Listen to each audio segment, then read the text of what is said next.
자, 마지막 오늘 강의로서 네 번째 그 투자 금융상 문제점 및 개선 방향 및 엑짓 플랜 이렇게 제목을 달았습니다만 기본적으로 그 인베스트먼트 뱅킹 쪽에서 관련돼서 기법 중에서 자산 유동화 문제, M&A, IB 펀드, 그다음에 IB 거래시장 활성화 및 IB 기업 상장 유도, 뭐 제 생각에는 충분히 다 아신 내용인 것 같습니다만 한 번 정도 뭐 다시 한번 좀 정리한다는 의미에서 한번 살펴보도록 하겠습니다. 뭐 다 아시는 것처럼 자산 유동화 개념 자체는 기본적으로 지식 재산으로부터 발생되는 미래의 수익, 예를 들어서 뭐 주로 로열티 문제가 되겠죠. 수익 현금을 자산으로 그것을 담보로 해서 그것을 주동화시켜서 그 근거로 해서 주식 증권을 발행해서 팔아서 유동화시켜서 자금을 하는 형태를 말하는 거죠. 지금 뒤에 뭐 조금 첨부하다 보니까 지금 자세히 이게 뭐 보이도록 하다 보니까 많이 내용이 많아서 좀 죄송스럽습니다만은 뭐 기본적으로 자산 유동화에 관한 어떤 그것이 굉장히 좀 좋은 제도다. 연금술사가 마찬가지 제도로서 뭐 굉장히 좋은 기능을 하고 있다라는 정도의 내용이라서 그렇게 아주 뭐 복잡한 내용은 아닌 것 같습니다. 그래서 뭐 특별 뭐 SBC를 설립해서 SBC가 특히 파산 위험으로부터 배제되도록 하는데 파산 위험 부분이 아까 말씀드린 것처럼 저작권 침해 문제라든지 이런 부분이 있기 때문에 완전히 100% 파산으로부터 자유로울 수 있느냐는 부분에서 논란이 있을 수 있다라고 볼 수 있죠. 그래서 일단 자산 유동화에 관련된 그 스킴은 오히려 더 잘 아시겠습니다만은 한번 정리한다는 의미에서 보시면 기술 보유 여기서는 주식 기업이 있으시겠죠. 기업에서 그 자산을 지식자산권을 이렇게 팔게 되는 거죠. 팔게 되면 그에 따라서 그 수입을 이쪽에다 이제 제공을 하게 되는데 그 팔 때 그 기술 평가가 필요한 것이죠. 그래서 여기서 뭐 그 회사 그 평가를 하도록 해가지고 그다음에 SPC는 실제로 다시 이 기술 지식자산을 실제로 이 지식자산을 사용하는 업체에다가 일단 라이센싱을 주는 거죠. 그래서 로열티를 받고 기술을 이전 사용하죠. 통상 실시권이나 전용 실시권을 부여해서 로열티 수익을 받아서 그 수입을 계속 이쪽에 넘겨주는 형태가 될 것이고, 그 다음에 이 자산을 투자자가 그 돈을 투자해서 이 돈으로 가지고 그 기술 보유자의 주식을 하게 되는 거고, 그 투자한 만큼에 대해서 배당금으로 지출을 하게 되는 그런 형식을 취한다고 볼 수 있습니다. 지금 이 부분이 뭐 대표적인 그가 지금 뭐 특별한 것은 아니고 미국 예일대학이 옛날에 뭐 과거에 하나 했던 것을 뭐 하나 보여주는 표를 하나 제가 여기다가 올렸는데요. 예일대학에서 특허권을 실제로는 SPC한테 넘기고 여기는 다시 이제 신탁까지 이루어지게 되는 거죠. 그러니까 형태가 신탁까지 이루어진 형태가 되니까 예일대학이 가지고 있는 지식 특허자를 이쪽에 팔고 특허 대금을 받게 되는 거죠. 특허 대금을 팔아서 이쪽에서 받게 되고, 그 다음에 신탁 형태로 이 자체에서 하는데, 이 부분에서 S&P 스탠다드 푸어에서 이제 그 평가를 받아서 이 회사에다가 라이센싱을 주고 로열티를 받게 되는 거죠. 그 다음에 여기다 투자자가 돈을 투자를 하고 그에 따라서 정권이나 배당금을 받게 되는 형식이 되고, 그 다음에 지금 말씀드린 것처럼 전에 같이로 특허권 자체가 안전하지 않을 수 있기 때문에 그 부분에 대해서 어떤 보정 형태를 취하는 형태를 취하게 된 것입니다. 그래서 여기서 뭐 보험이 될 수도 있겠죠. 뭐 그런 형식이었는데, 결국은 이 특허 자체가 예를 들어서 뭐 특허가 나중에 무효가 될 수도 있는 거고, 아니면 이 특허를 가진 있음에도 불구하고 다른 특허 침해가 발생이 돼서 이 특허 실시를 하는데 이 사람이 제대로 라이센스에 관리가 안 돼서 제대로 이 사람이 그 독점력을 제대로 보장을 못 받았게 되면 당연히 문제가 발생될 수 있는 거죠. 그래서 그런 문제 때문에 발생된 그렇기 때문에 일단 구조 자체는 스킴은 이렇게 된 거죠. 뭐 그래서 기본적으로 잘 아시는 것처럼 뭐 저 자산 유동화의 기본 형식을 뭐 세 가지 계약 형태로 취해서 뭐 구조는 뭐 심플하죠. 어떻게 보면은 이쪽에 그 SBC도 팔고 SBC에서는 대금을 주는데 그 돈을 투자자로부터 돈을 받아주고 그 자원은 여기에서 발생되는 계속 로링 로열티 계속 이 금액을 계속 받아서 자기들은 충당하고 그걸 막 다시 이쪽에다 주고 그 과정에서 이 기술에 대해서는 평가가 있어야 되고 그 다음에 거기서 만약에 불안하면은 직업보증이라든지 보험 형태로 해서 보완하는 형식을 취하는 것으로 이해를 하면 될 것 같습니다. 그 다음에 일본에서는 뭐 요거와 좀 다르시, 좀 원시적인 단계로 보면은 특허권을 SB에서 양도를 하고 양도 대가를 주는데, 그 다음에 실제로, 그 다음에 여기에서는 실제로 사용하는 사람이 전혀 실권이고 로열티를 지급하는데 여기에서는 뭐 사채를 발행한다든지 우선 출자를 받는다든지 특정 출자를 받는다든지 이런 형식을 취해서 하고 있죠. 약간 좀 초기 단계에서 여러 다양한 형태를 취해서 자금을 근데 기본적으로 여기서는 통상적으로 여기다가 정권을 발행하는 형식으로 취하게 되는 거죠. 예를 들어서 보시는 것처럼 여기에서는 정권을 발행해서 이렇게 투자한테 파는 거지 않습니까? 기본적으로 자기가 예일대학교에서 가지고 있는 지식재산이 많죠. 우리나라도 지금 대학교에서 많이 가지고 있습니다. 그래서 팔아서 SBC는 얘들하고 팔았으니까 여기서 뭐 추루 세일이냐 아니냐 뭐 이런 부분에서 여기서 단절이 되느냐에 따라서 이것이 이 회사를 왜 SBC를 만드느냐 하면은 여기는 파산으로부터 보호가 돼야 되니까. 근데 파산을 보호가 되는 게 여기 돈이 들어와야지 파산을 보호가 되는 거지. 만약에 이게 돈이 안 들어오면 파산이 될 수 있으니까 이 부분에 대해서는 좀 리스크가 있는 거죠. 그리고 여기서 리스크는 어떤 지식재산에 관련돼서는 특히 예를 들어서 특허 자체가 뭐 효력이 없다든지 아니면은 특허 침해에 대해서 여기서 제대로 이쪽에서 제대로 관리를 못하게 로열티 제대로 안 들어온다 그러면은 이 돈 준 만큼 돈을 못 받게 되면 여기는 파산이 될 수가 있는 거죠. 그래서 여기에서 발생되는 것이 직업보증이라든지 뭐 여러 가지 형태로 아니면 보험이라든지 뭐 이런 형태가 발생이 될 수가 있는 거죠. 보험이 들어서 이제 들어가는 거죠.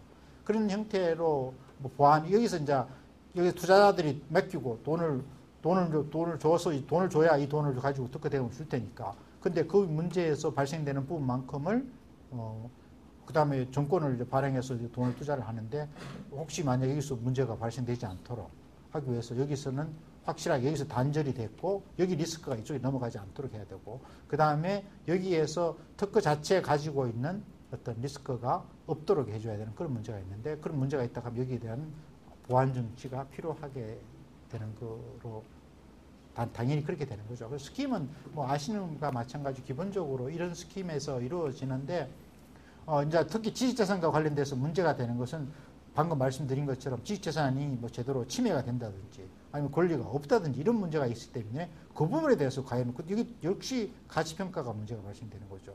그래서 만약에 불안하다 그러면 이쪽에 투자를 안 할 테니까 투자가 안 오면 이쪽에 돈을 못 주니까 이 스킴을 만들 수가 없는 거죠. 그렇다면 결국은 여기하고 이 단계에서 이 역할은 누가 해야 되느냐? 이 역할하고 이 역할은 결국은 정책금융에서 할 수밖에 없는 거예요. 그리고 결국은 이 부분에서 투자자가 사실은 어떻게 보면은 실질적으로 정부가 할 수밖에 없다고 생각합니다. 정부를 해야 된다고 생각합니다. 이렇게 해서 만들어줌으로써 그 다음에 계속 역사를 가겠죠. 계속 역사를 뭐 10년, 20년 가다 보면은 이것이 제대로 이게 제대로 된 이게 성공 사례가 나왔게 되면 다른 일반 투자자들도 들어오게 되겠죠.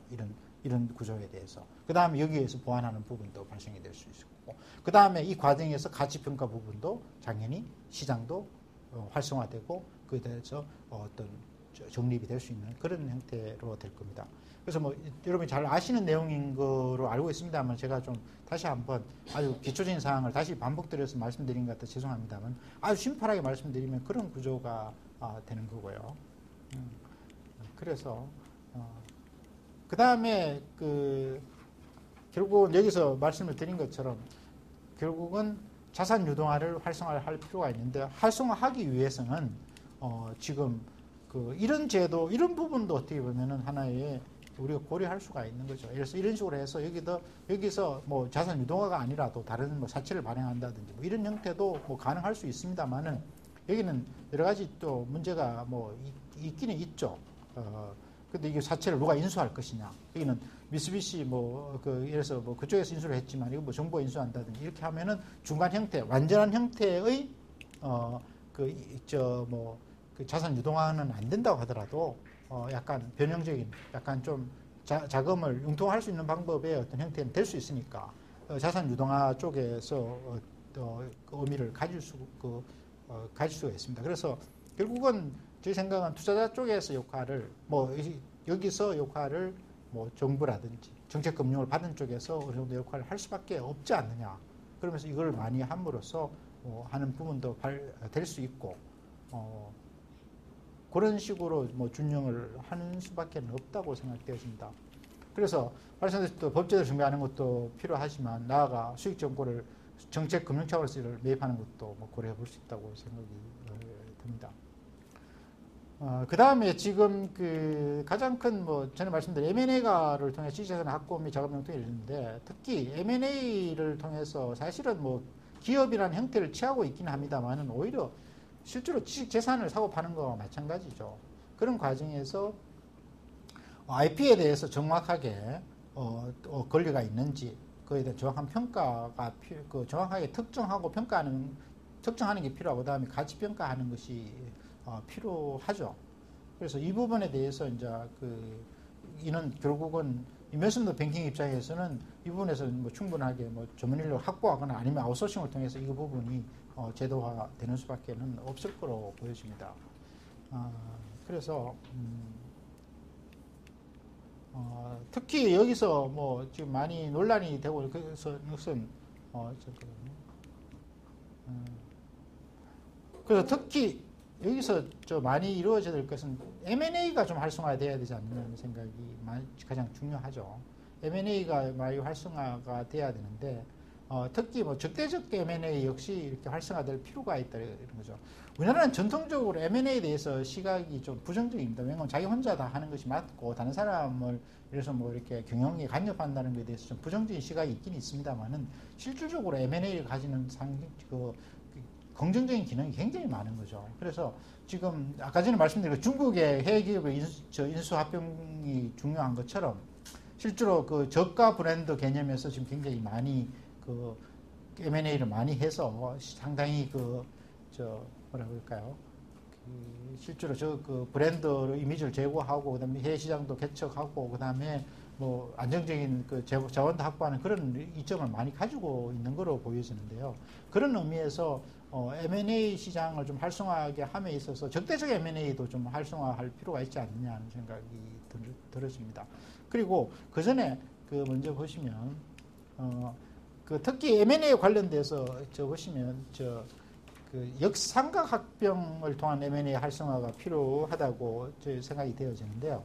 그 이유를 말씀을 드리면 기본적으로 역삼각합병이라는 것이 어떤 건가 하면 이렇습니다. 역삼각합병이라는 것은 기본적으로 어떤 회사하고 벤처가 서로 합병을 하는데 통상적으로 이 합병이 되면 이렇게 합병이 되고 돈을 이렇게 주는 형태가 되는데 지금 합병을 이렇게 돈을 이렇게 주는데 이 회사가 없어지고 이렇게 들어가는 형태가 되는 거죠. 왜 이런 문제가 필요한가 하면은 벤처가 예를 들어서 자체적인 어떤 지식재산을 가지고 있을 때 그래서 양도할 수 없는 지식재산, 양도가 불가능하다기보다도 좀 어려움이 있을 때 여기를 살려야 할 필요가 있죠. 안 그러면 비용이 많이 발생되니까. 그런 의미이기 때문에 이런 구조를 만들어야 될 필요가 있습니다. 그렇기 때문에 지금 그렇게 하기 위해서 역삼각형을 하도록 해야 되는데 우리나라의 경우에는 지금 합병에 대해서 규정을 하고 있고 합병에 대한 523조에 대한 특칙으로서 소멸하는 회사의 주주에게 제공되는 재산이 존속하는 회사의 모회사의 주식을 포함하는 경우는 존속하는 회사는 그 직업의 모회사의 주식을 취득할 수 있다. 이렇게만 규정을 하고 있기 때문에 여기서 보시는 것처럼 이거는 가능하지만 예를 들어 이렇게 할 때 이렇게 주는 건 가능하지만 지금 이렇게 되는 경우에 대해서는 언급이 없어서 사실상으로 이게 불가능하다고 해석을 하고 있습니다. 그래서 이 부분에서 이제 이번에 지금 금융위에서 발표한 거 하면 역삼각합병에 대해서 허용하겠다 했는데 이 법이 지금 개정이 돼야 될 부분이거든요. 근데 지금 예를 들어서 미국 같은데 델라웨어 같은 델라웨어가 사실은 미국에서 가장 두 번째로 적은 주인데 지금 델라웨어가 사실은 회사법에서는 아시다시피 제일 많이 발달되어 있습니다. 그 이유는 더 아시는 것처럼 델라웨어에서는 그 주 재정이 없다 보니까 회사의 본거지를 자기들로 유치를 해서 그 수입을 찾고 있는데 미국의 상장 법인의 거의 한 50% 정도 이상이 델라웨어에 소지하고 있다고 합니다. 그 사실은 굉장히 여기서 회사법이 많이 발전이 되어 있는 거죠. 그래서 델라웨어 같은 참고로 말씀드리면, 예를 들어서 우리나라 같으면은 전자로 이게 투표할 수 있는 주주권 행사할 수 있도록 되어 있는데, 델라웨어 주법에서는 전자 주주총회 자체가 사이버 공간에서 이루어질 수 있도록 그런 제도적으로도 되어 있습니다. 법상으로는 그렇게 되어 있습니다. 그 정도로 지금 많이, 결국은 어떻게 보면은 나쁘게 얘기하면 어떤 장사적인 요소가 있을 수 있겠습니다만은 좀 더 이렇게 많은 그 회사들이 자기 쪽에 올 수 있도록 굉장히 많이 유도를 해서 그 회사법이 많이 발전되어 있는 거죠. 그래서 지금 이 델라웨어 주법에서는 어떻게 되는가 하면은 그러니까 전환대회 때는 증권은 존속안해주 또는 그 밖에 증권에 덧붙여 또는 그것에 대신하는 것이 가능하다. 이렇게 표현이 되어 있으니까 지금 여기 있는 것처럼 뭐 어떤 형태도 가능하다는 거죠. 다만 당사자 사이에서 약정 합병 계약서에서 규정만 하면 된다는 거거든요. 근데 우리나라는 법 제도가 그렇지 않고 지금처럼 이런 식으로 딱 돼 있기 때문에 이거 아니고는 안 된다는 거죠. 그래서 이번에 다시 풀어줘야 된다는 얘기입니다. 발생이 됩니다. 그래서 그런 식 마찬가지로 이런 제도가 많이, 이런 어떤 사실상 장애가 되는 요구가 많이 있을 거로 보여지는데, 그나마 역상각 합병에 대해서 허용하고 있다고 해서 뭐 앞으로 바람직합니다. 다만 여기서 보시는 것처럼 역상각 합병 같은 경우는 세무적인 문제가 좀 있습니다. 왜냐하면은 그쪽에 대한 회사에 대해서 뭐 아주 부실화 되는데 그쪽에 다 밀어넣는 그런 문제가, 뭐 똑같이 상각 합병도 똑같은 문제가 될 수 있겠습니다만은 뭐 그런 문제 때문에 세무적인 문제가 좀 있어서 사실은 논란이 좀 있긴 합니다만은, 어쨌거나 지금 이런 식으로 우리나라에서도 좀 더 이렇게 회사법에서 당사자 사이에 어떤 자율적인 어떤 그 처리가 가능하도록 하고, 그것이 어느 정도 뭐 아주 문제가 발생된다든지 이렇게 됐을 때는 뭐 제한을 하더라도 이런 식으로 법 제도가 좀 해야 되는데, 역상각 합격을 합격하게 되면은 지금보다도 좀 더 그 M&A가 활성화되지 않겠냐는 생각이 들고, 실제로 그 회사 측, 그러니까 협회 입장에서는 많은 그런 걸 주장하고 있었습니다. 그래서 이 부분도 좀 상당히 좀 주의 깊게 이런 부분은 제도적인 보완이 필요할 거로 보여지고요. 그 다음에 지금 M&A 부분 관련돼서 적대적 M&A 부분이 좀 활성화될 필요가 있습니다. 그 다음에 지금 우리가 지금 그 호의적인 그 M&A 부분도 많이 있긴 합니다만은, 오히려 적대적인 M&A가 사실 문제도 있을 수 있습니다만 활성화돼야지 좀 더 이렇게 회사 내의 어떤 지배구조의 합리화라든지, 그 다음에 또 인수합병이 좀 더 활발하게 될 수가 있죠. 그러니까 적대적 M&A를 딴 게 아니고, 대상 회사의 경영권과 합의해서 이루어지는 게 아니고, 반대에도 불구하고 공개 매수, 위임자 매수 정책을 통하여 경영권을 했다는 인수합병을 적대적 M&A라고 얘기를 하고 있죠. M&A 활성에 기여하고, 그 다음에 또 마찬가지로 그걸 인정하면서 방어수단도 일단 인정할 필요가 있다고 보여집니다. 그래서 통상적으로 적대적 M&A를 보면은 통상적으로 아시도 공개 매수 형태를 뭐 취하고 있고, 그 다음에 시장에서 주식을 매입하는 형태를 취하고 있고, 그 다음에 위임장을 대결을 통해서 프락시를 받아서 뭐 그 이사회에서 그 경영권을 확보하는 그런 쪽으로 이렇게 진행을 하고 있는데, 방어 방법 부분에서는 뭐 이거는 직접 관련은 없습니다만, 간단히 말하면 의결권을 가중시키는 부분이 있고, 그 다음에 이사를 그냥 예를 들어서 3분의 1씩 돌아가면서 해서 한목에 다 이렇게 이사가 다 바뀌지 않도록 그렇게 하도록 하고 있는데, 이것은 뭐 어차피 뭐 다 해임을 시키고 그만큼 임기기간 동안에 손해배상을 해주면 되니까 그건 문제는 없는 거죠. 그 다음에 한금주 부분에 대해서는 뭐 예를 들어서 의결권을 상당히 많이 주는 그런 걸 한금주로 얘기하고 있고, 차등 의결권을 준다든지 주식의 수와 의결권을 분리한다든지, 그 다음 백기사라는 것은 우호적인 어떤 세력을 도와주는 것을 말하는 거죠. 그래서 통상적으로 지금 현재 많이 논란이 된 거는 국민연금의 경우에 백기사로서 많이 역할을 할 수 있다는 거죠. 지금 아시다시피 지금 좀 약간 주제하고는 관계가 좀 떨어졌습니다만은, 지금 우리나라 국내 대표 기업에 그 외국인 지분이 거의 한 50% 가까이 되고 있습니다. 그래서 지금 그 외국계 헤지펀드 부분에서 들어왔을 때 사실은 경영권이 상당히 위협된 부분이 많이 있을 수 있다는데, 지금 그 국민연금 같은 경우는 거의 9%, 10% 정도 차지하는 경우가 많거든요.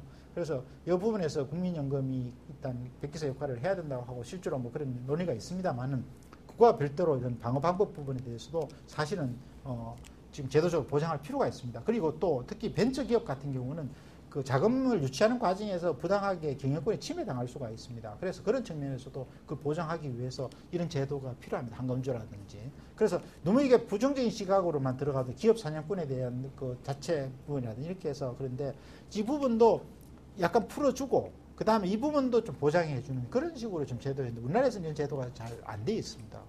그 다음에 제3자 신주 또는 전환서재 발행 부분이 있어서도 그것이 뭐 위법하냐 안 하냐 논란이 많이 있고 이래서 뭐 요건에 당연히 정관의 규정 요건을 맞춰야 됩니다만은 여기서 또 특히 이제 이사회인 경우에는 독자적인 그 경영 판단에 의해서 회사를 위해서 했을 때는 여기서 이사가 또 잘못하면 배임죄 문제가 발생될 수 있습니다. 그래서 굉장히 조심스러운데 일단은 그 경영 판단에 의해서 원칙에 이가 되고 이 경우에 제3자에 의한 신주 또는 전환서재 발행에 있어서는 정관에 의한 요건을 다 취득해야 되는 그런 문제가 그런 측면이 있습니다. 그 다음에 회사가 자기주식을 취득해서 자기주식을 확보하는 측면이 있는데 이것은 사실 비용이 많이 드니까 그 다음에 자기주식 취득하는 것은 이익을 통해서 자기주식 취득해야 되는 그런 제한 부분도 있고요.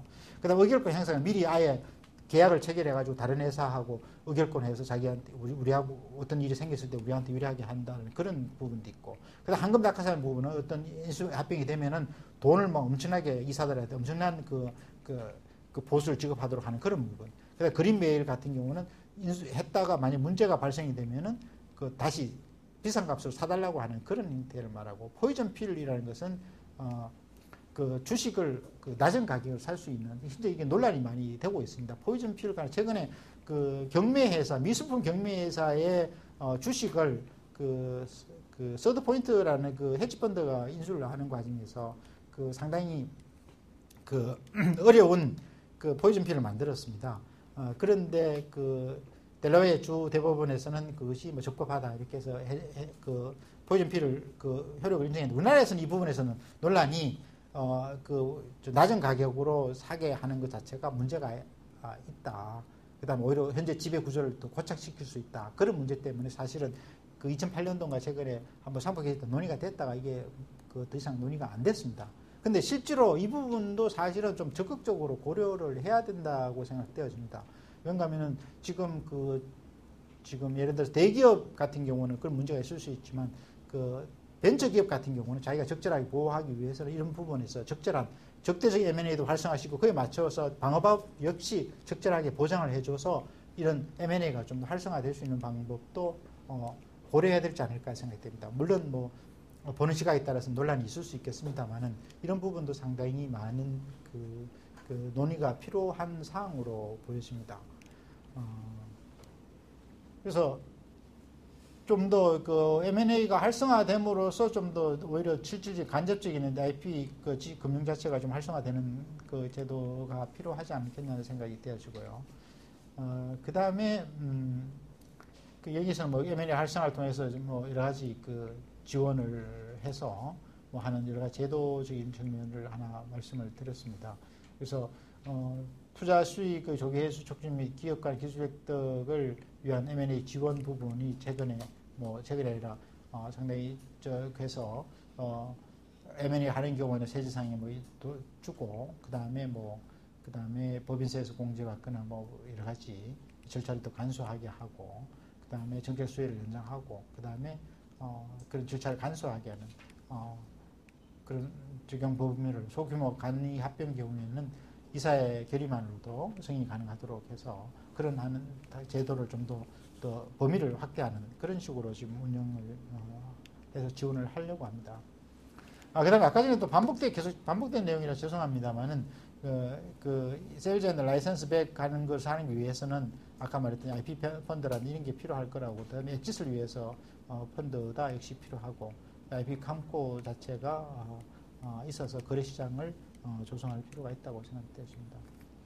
그 다음에 지식재산 거래 시장 자체가 아까 말씀드린 것처럼 좀 더 활성화돼야 되지 않느냐. 그렇게 하기 위해서는 지식재산 전문 서비스 회사가 많이 활성화돼야지 될 수 있을 것으로 보여집니다. 그래서 어떤 지금 현재 부정적인 부분도 있죠. 특허 전문 회사라든지 특허 개발회사 부정적인 요소가 있습니다만은 그런 회사들이 있어야 실제로 특허라든지 지식재산을 팔 수 있는 실제로 매수자가 생기는 거고, 그 사람들이 가지고 있다가 다시 이렇게 실제로 필요한데 넘길 수 있기 때문에 이 부분은 상당히 필요하다고 보여집니다.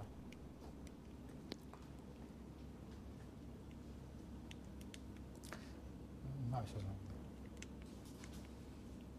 그 다음에 자본시장에서 이제 상장 부분에 있어서도 지금 뭐 여기 나오는 것처럼 코넥스 시장 부분이 개설이 돼서 지금 현재 그렇게 제대로 활성화가 지금 되고는 있지 않고 있습니다만은 결국은 IPO를 통해서 결국은 그 자금을 회수를 하게 되기 때문에 IPO 부분이 가장 중요합니다. 결국은 여기서 말하는 엔젤 투자라든지 이쪽도 마찬가지고 크라우드 펀딩도 마찬가지고 정책금융도 일부 그러니까 일단 특히 벤처 캐피탈 입장에서는 지금 이 부분에 대해서 IPO가 지금 되지 않으면은 궁극적으로 이것을 엑짓을 할 수 있는 방법이 없기 때문에 IPO를 제대로 활성화할 수 있는 부분이 사실은 굉장히 중요하다고 볼 수 있습니다.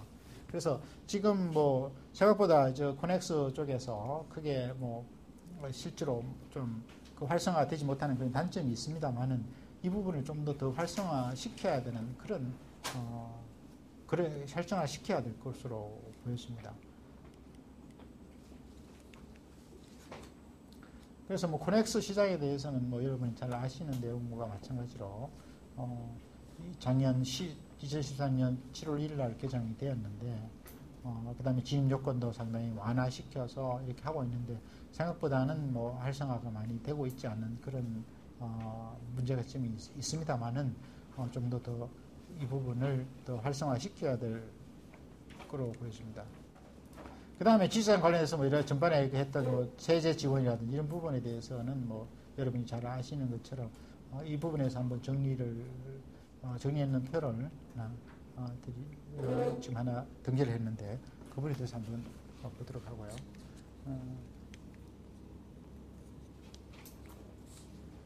그래서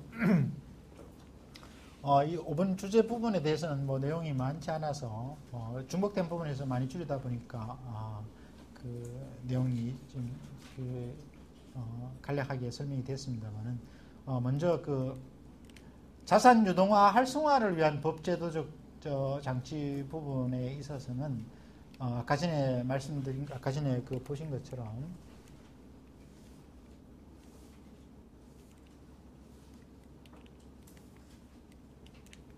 아까 전에 보신 것처럼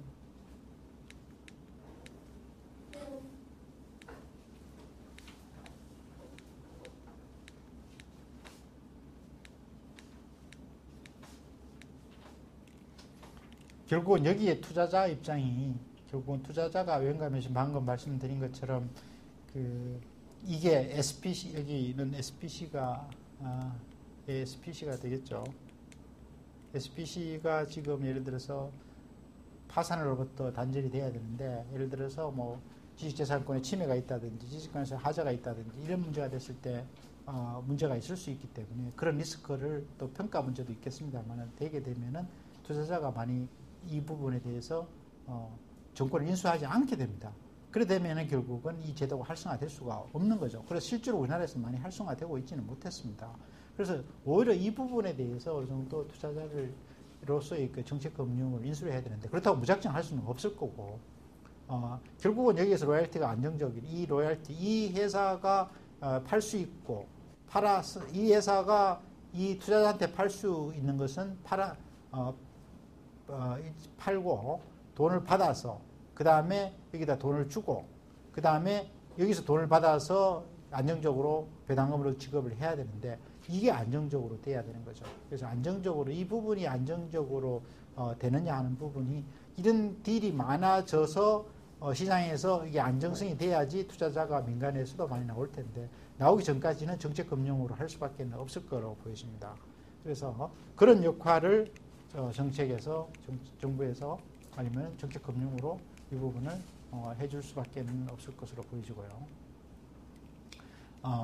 그 다음에 필요하면은 예를 들어서 아까 전에 말씀드린 것처럼 보험이라든지 뭐 그런 제도를 통해서 제도적으로 보완을 할 수밖에 없을 거죠. 그러니까 결국은 보험회사에서 그걸 인수를 할지는 모르겠습니다만은 보험료가 엄청 비쌀 거고 우리나라 보험이 없으면 그 정책적인 뭐 정책보험공사에서 뭐 이렇게 담당한다든지 이런 형태로 할 수밖에 없을 거라고 보입니다.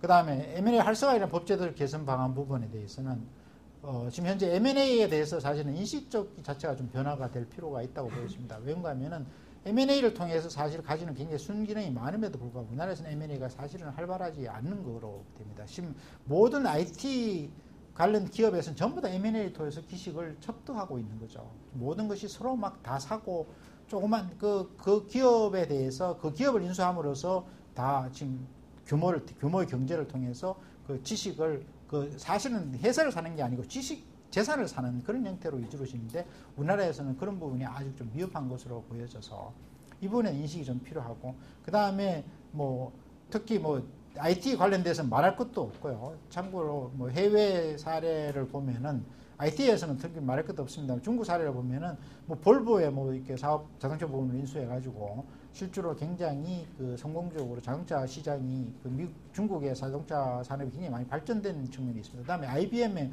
PC 부분, IBM에서 주력이 PC는 아닙니다만은 IBM이 가지는 브랜드를 가지고 지금 그 인수를 해서 그에 따라서 엄청난 효과를 가지고 있고 단지 옛날에 그 중국의 저가 브랜드라는 이미지에서 상당히 그 펼쳐지고 있는 그런 사정에 있습니다. 그 다음에 적대적 인수 합병 부분도 지금 글로벌 시대에서 디지털 시대에서 이 문제는 사실은 심각한 문제가 될 수도 있습니다. 지금 의외로 지금 예를 들어서 뭐 삼성전자, 포스코 이런 데는 거의 저 지분이 거의 뭐 외국인 지분이 40-50% 이상이 차지하고 그 다음에 그런 경우에 예를 들어서 저 외국계 헤지펀드가 들어와서 그 다음에 외국인 지분을 같이 주주권 행사를 같이 연합해서 해버리면 그러니까 예를 들어서 이런 거죠. 뭐 옛날에 SK에서 문제가 됐던 것처럼 뭐 그 회사의 등기 이사가 어떤 잘못된 행위를 했기 때문에 그 사람이 그 이사로 선임되는 것을 반대한다. 지배 구조를 바꾼다. 자기들이 이사를 파견하겠다. 뭐 그런 식으로 해서 그래야지 더 발전이 된다. 그 당시에 SK에서 주식회사 SK에서 했던 것이 그 당시에 소버린인가 했을 때는 실제로 SK 지분을 가지고 있었습니다. 그 다음에 현금도 부동산도 있고. 그래서 사실은 자기들이 인수를 해서 SK 지분을 팔면 엄청난 수익이 발생될 수 있다고 생각해서 들어오게 된 거죠. 그런데 실제로는 성공은 못했습니다만은 실제로 4배 정도의 자기 투자의 4배 정도에서 7,500인가 정도 이익을 보고 플러스에서 한 차이까지 하면은 거의 상상을 초월한 금액만큼을 하게 된 겁니다. 그렇다면 사실은 지금 보면 삼성전자라든지 포스코라든지 포스코는 뭐 경기가 상황이 좀 있긴 합니다만 그래도 어쨌거나 그런 걸 고려했을 때 지금 사실 적대적 인수 합병의 그 가능성이 높다는 거죠. 지금 헤지펀드가 유럽에서는 오히려 헤지펀드에 대한 대비책을 많이 하고 있습니다. 실제로 들어가 있고. 우리나라에서도 만약에 이게 들어온다고 했을 때는 현재 상장법인의 경우에 이 헤지펀드의 어떤 그 다른 인수합병의 대비책이 없다는 것이 일반적으로 얘기하고 있는 사항입니다. 그래서 그 부분에 대해서 유일하게 우리가 방어책으로 할 수 있는 것이 국민연금이라고 하는데 국민연금도 지분이 사실은 9% 10%니까 적지는 않습니다만 외국계가 만약에 외국계 헤지펀드가 실제로 같이 단합하는 경우가 많습니다. 왜냐하면 그 프락시가 넘어주면 되니까. 왜냐하면 표방하는 것 자체가 기업을 합리화시키고 어떤 뭐 예를 들어서 뭐 재지원 뭐 등기 이사를 뭐 선임을 반대하는 거기 때문에 거기에 대해서 반대할 이유는 없는 거니까요. 그리고 또 실제로 그런 다툼이 발생되면 주가는 올라가기 때문에 그런 가능성은 상당히 상존하고 있습니다. 그래서 지금 오히려 의외로 지금 유럽 쪽에서는 그 부분이 좀 활성화돼서 대비를 좀 하고 있고 그에 대한 그 요건이 있는데 지금 오히려 우리나라에서는 이 부분에서 오히려 의외로 지금 좀 무방비 상태라고 할까요? 뭐 모르겠습니다. 뭐 다행히 그런 일이 없으면 좋겠지만 그 가능성이 높기 때문에 이 부분에서 아까 전에 말씀드린 것처럼 방어 수단 부분도 굉장히 보장해 줄 필요가 있습니다. 그 정치 논리로 인해서 뭐 대기업이 돼 있고 그 다음에 대기업의 지배주주가 고착되고 적은 지분을 가지고 고착되어 있으니까 더 이상 못한다는 그런 논리 때문에 이 부분이 사실은 문제가 지금 그때 논의가 됐다가 2010년경에 논의가 됐다가 진행이 안 됐습니다만 실제로 아까 말씀드린 벤처 기업인 경우에도 사실은 기술 투입하면서 기술을 그 자금 유입을 하면서 실제로 장악해서 실제로 기술자로 전락하는 경우도 많이 있습니다. 그래서 그런 부분은 사실 바람직하지 않은 거죠. 재무투자자는 재무적 기능에 충실해야 되는데 경영까지 지원해야 되는 건 사실은 문제가 있는 거거든요. 그래서 그런 부분에서 사실은 뭐든지 그러니까 적대 인수 합병 부분에 대해서도 어느 정도 뭐 지금 제도는 다 가능하죠. 그래서 뭐 공개 매수라든지 그 다음에 뭐 시장 매입도 가능하고 그 다음에 뭐 보고 요건이 있습니다만 그 다음에 위임장 쟁탈도 가능하기 때문에 그 충분히 오픈되어 있는 상태에서 여기에 대한 방어 수단을 우리가 너무 도외시하는 경우에는 사실은 문제가 있다고 보여집니다. 그래서 지금 제도적인 부분에서도 종료주식이라든지 사실은 의결권하고 지금 그 의결권하고 그 다음에 자금하고 그 주식수하고를 분리시킬 필요가 있죠. 왜냐하면 분리시킨다는 거 재무적 투자가는 사실은 그게 요소가 중요되는 게 아니거든요. 어차피 재무적인 투자에 대한 어떤 반대급부를 받는 거기 때문에 자기가 경영에 관여하겠다는 것은 아닌 거죠. 오히려 현 경영진의 어떤 경영을 믿고 재무적인 투자를 하는 거기 때문에 근데 지금 이것이 지금 사실 금융의 폐해가 그런 문제가 발생돼요. 재무적인 금융업자가 오히려 기업적인 요소까지 산업적까지 지배를 한다기 때문에 사실 문제가 발생되기 때문에 이 부분에 대해서는 사실은 방어 수단을 어느 정도 보장해 줄 필요가 있고 이 부분에서 좀 더 상당히 심각하게 생각할 필요가 있습니다. 그래서 이 부분에 특히 포이즌 필 부분 같은 경우도 다시 지금 최근에 이제 그 협회에서 그 정경이나 이런 민간 그 협의회체에서 그 포이즌 필에 대해서도 좀 허용을 해달라. 이런 식으로 지금 건의를 들어가고 있는데 실제로 좀 맥락에서는 사실은 기업 입장에서는 그런 문제점에 노출되고 있는 겁니다. 그래서 그런 부분에서 예를 들어서 뭐 의결권 계약도 하고 있기는 합니다만 그건 절대적으로 부족하고 그 다음에 막연한 국민연금의 백기사 역할을 할 수 있는 것을 기대한다는 것도 너무나 좀 약간 낭만적인 생각에 가까운 부분이고 해서 이 부분도 사실은 필요한 거로 보이시고요. 그 다음에 제도 개선 부분에서 역상각 합병 허용도 사실은 보면 당연히 지식재산에서 관련돼서 그 예를 들어서 뭐 역상각 합격이 돼야지 그 회사가 체제가 유지가 되면서 그 지식재산 유지가 보존이 되면서 활동할 수 있는 거니까 뭐 당연히 그 회사를 흡수해서 뭐 하는 게 더 좋겠습니다만 경우에 따라서는 뭐 여러 가지 그 지식재산을 매도할 때 돈이 들고 막 이렇게 발생될 수가 있습니다. 왜냐하면 똑같은 그걸 하더라도 그러니까 그런 것을 굳이 불필요한 비용을 할 필요가 없기 때문에 그런 식으로 역상각 합병을 충분히 허용한 그런 것은 필요하거든요. 근데 다만 접근하는 방법이 회사법에서도 지금 이런 식으로 하나 필요하면 딱 열어주고 또 하나를 열어주고 뭐 이런 식으로 하다 보니까 문제인데 뭐 나름대로 이유는 있죠. 뭐 폐해가 있다든지 문제가 있어서 하긴 하겠습니다만은 이런 식의 부분의 제도 개선도 좀 충분히 필요하고 이런 부분에 어떤 사회적인 법제도 인프라가 구성이 돼야지 결국은 M&A도 활성화되고 그다음에 금융도 활성화되고 지식재산도 좀 더 활성화되는 그런 방안으로 보여집니다.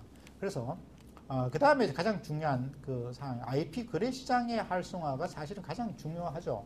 IP가 사실은 거래 시장이 부동산처럼 거래가 된다고 그러면 사실은 지금 말씀하시는 것처럼 뭐 가치평가 문제라든지 뭐 여러 가지 담보를 설정하는데 문제라든지 이런 문제가 많이 발생되지 않을 겁니다.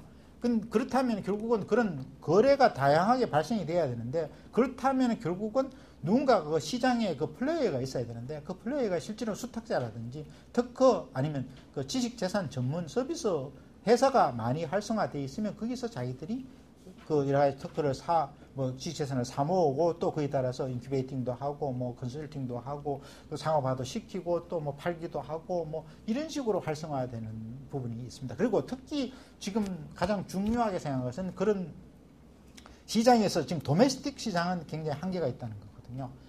지금 글로벌 시장이기 때문에 처음부터 뭐 요즘화 펀드도 처음에 성공했던 것이 글로벌 시장을 택해서 했기 때문에 성공했다는 거 마찬가지로 사실은 그 외국계 또 이제 마찬가지로 들어올 수 있는 것처럼 지식재산 전문 서비스 회사가 들어올 수 있는 것처럼 우리나라도 그걸 활성화시키는 필요가 있습니다. 그래서 최근에 인터랙티브 디스커버리 같은 회사가 지금 제대로 좀 이렇게 뭐 과정에서 지금 그 경영진이 바뀌는 과정에서 좀 문제가 있습니다만 그런 걸 좀 활성화시키고 그에 따라서 대칭하는 민간 회사를 좀 만든다는 것이 굉장히 중요하다고 생각되어집니다.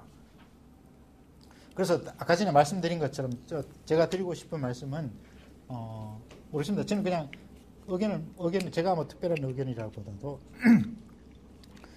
제가 짧은 그 지식이나마 제가 느낀 바로는 신탁 제도를 좀 더 활성화할 필요가 있지 않느냐. 그리고 지금 앞으로 미래는 회사가 없어진다는 거 아닙니까? 무슨 말인가? 전부 다 지금 직원들도 온라인으로 직원이 되고 모든 것이 이렇게 이루어지기 때문에 국가 간의 국경이 없어지는 것뿐만 아니라 기업 내에 오픈 이노베이션이 되기 때문에 회사 내에 내부와 외부가 구분이 없어진다는 거거든요. 그래서 그런 의미에서 신탁제도라는 것이 뭐 옛날에는 어떻게 보면 좀 안 맞을 수도 있죠. 우리나라 정통적 개념에는 회사 내부에 있어야 되고 뭐 약수증 안 맞을 수 있지만 오히려 이 부분을 새롭게 재조명하고 우리가 오히려 적극적으로 이 제도를 좀 활성화하는 것도 굉장히 중요하다고 생각됩니다. 왜냐하면 지금 유형의 부동산의 자산에서 무형의 지금 지식재산으로 넘어가기 때문에 뭔가 중간에 그 역할을 할 수 있는 할 수 있는 사람이 필요합니다. 관리할 수 있는 사람이. 그랬을 때 그 사람을 믿고 금융에 에서도 금융을 일으킬 수 있고 그 다음에 그에 지식자산도 활용할 수 있기 때문에 그런 부분을 활용하기 위해서는 지금 그 신탁 제도를 우리나라에 맞게 조금 더 해야 되고 그 다음 신탁에 대한 개념 자체를 좀 인식에 대해서도 좀 바꿀 필요가 있다고 생각이 되고 그 다음에 좀 이 점리를 발전시켜서 또 한편으로는 지식 재산을 가지고 있는 건 조그만 벤처기업이고 소기업이기 때문에 그 다음에 대기업에서 하든지 아니면 중공기관에서 한다고 해서 양자가 서로 이렇게 동반 같이 공생할 수 있는 상생할 수 있는 그런 제도로서도 의미가 있다고 해서 뭐 현실적으로 이걸 실제로 적용하는 데 있어서는 어려움이 있겠습니다만은 현재 이 부분을 하지 않고는 기존의 전통적인 금융 그 지식재산 금융에 있어서 전통적인 방식으로는 그 담보제도로는 한계성이 있기 때문에 그런 부분에서 이 역할을 하는 부분이 상당히 중요하다고 보여집니다. 그래서 다시 뭐 아까 전에 말씀드린 것처럼 뭐 결국은 이 부분도 캠코 부분도 사실은 뭐 보험공사 부분도 논란이 있고 사실은 현실적으로 이것을 뭐 설립하고 하는 데는 무리가 있겠습니다만은 IP 캠코 관련돼서는 사실은 이게 시장이 형성이 돼야 되는 거거든요. 그래서 그 부분에서 좀 상당히 주장하는 분들의 그 말씀하신 게 설득력이 있다고 보여집니다.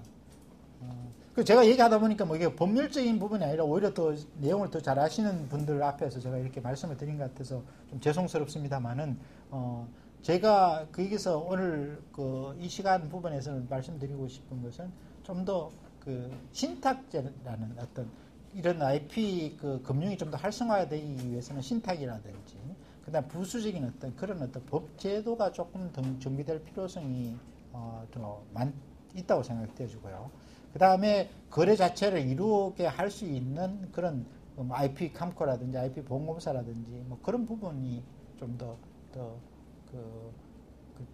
이렇게 검토를 해서 뭐 한번 재검토할 필요가 있다고 생각되십니다. 그래서 너무 좀 두서없이 말씀을 드린 것 같은데 혹시 뭐 질문사항이 있으십니까?